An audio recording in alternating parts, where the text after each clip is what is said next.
या अय्युहल्लज़ीना आमनू अतीउल्लाह, ईमान वालों अल्लाह की इताअत करो। पहला सोर्स, पहला अदिल्ला, चार में से पहली दलील कुरान। अतीउल्लाह का यहाँ माना क्या है?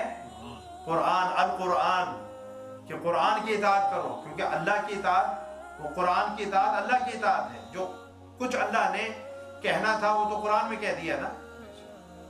तो यहाँ जो है पहला सोर्स ऑफ इस्लामिक शरिया, जिससे उसूल, जिससे कवाइद का इस्तिंबात होता है, वो क्या है? प्राइम सोर्स ऑफ शरिया है कुरान, नंबर 1। नंबर 2, व अतीउर रसूला, और रसूल की इताअत करो। दूसरा सोर्स आ गया हदीस, सुन्नत रसूल। फिर कहा व उलिल अम्रि मिनकुम, व उलिल अम्रि मिनकुम, और अपने में से साहिबाने अम्र, उनकी इताअत करो। यह आ गया कंसेंसस ऑफ ओपिनियन, इजमा,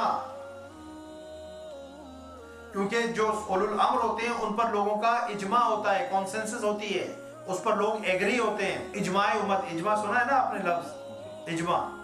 तो पहला क्या हो गया?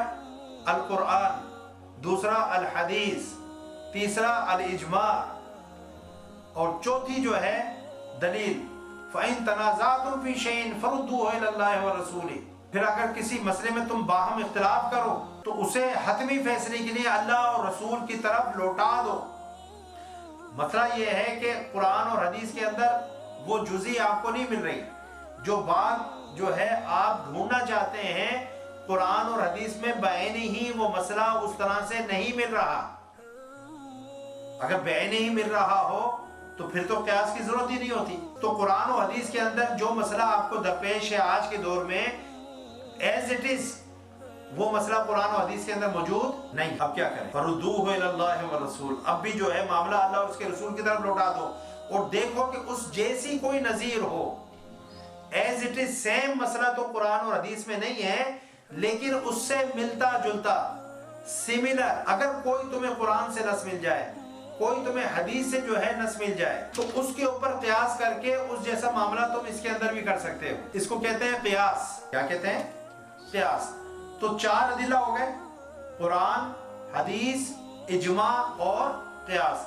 ये चारों जो है अदिल्ला कुरान पाक की इस आयत से साबित होते हैं।